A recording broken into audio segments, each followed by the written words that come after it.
Here's my unsponsored review of the Litter Robot 4. So power it on, it turns blue when it's ready. It has a cycle button to manually cycle, a reset button to reset the litter level, an empty button to completely dump out the litter, and then the Wi-Fi button to connect the Litter Robot to your app. So I hit cycle, and this is just a quick video of what it looks like inside the globe. I didn't get a chance to clean it before I took this video. It needs to be cleaned. It's just a bit hard in an apartment because of the size of the Litter Robot.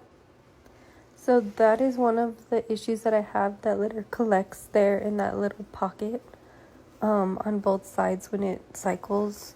It's pretty easy to clean, but it's just another thing you have to clean when you're doing routine maintenance on the Litter Robot.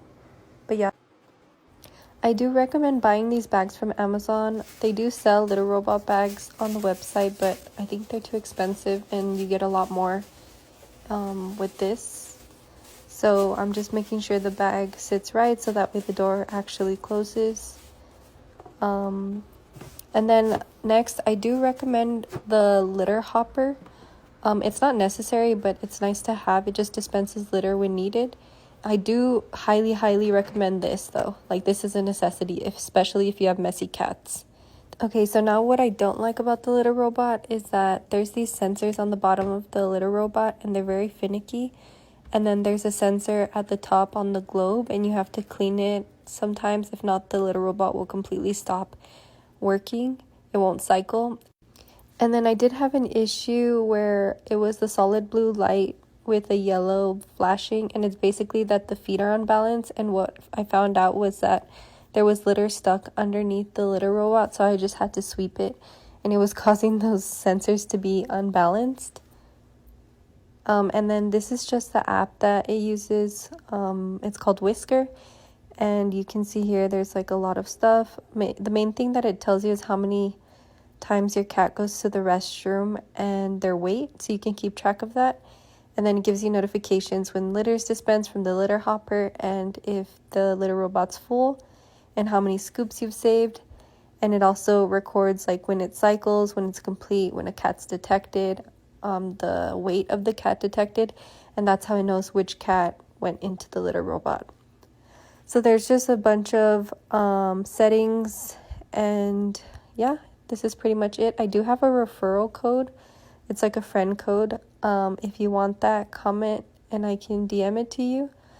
Oh yeah, so this is just the overall cat insights, like the weight and the amount of times they use the restroom. And then yeah, that's pretty much it for the app. And then it lets you buy stuff directly from the Litter Robot shop. And this is what I bought when I purchased my Litter Robot and how much I bought it for. This is the litter that I use with the Litter Robot. I recommend this one. And then I also put one of these Zevo flying insect traps in the restroom just to catch any gnats that might be lingering around because of the poop. So here's the size comparison next to the toilet just so you can see how big it is. I think the Litter Robot is a good purchase and I think it's worth the money. I have 2 cats and I only have to change the litter once a week compared to like every other day or every day sometimes with a regular litter box.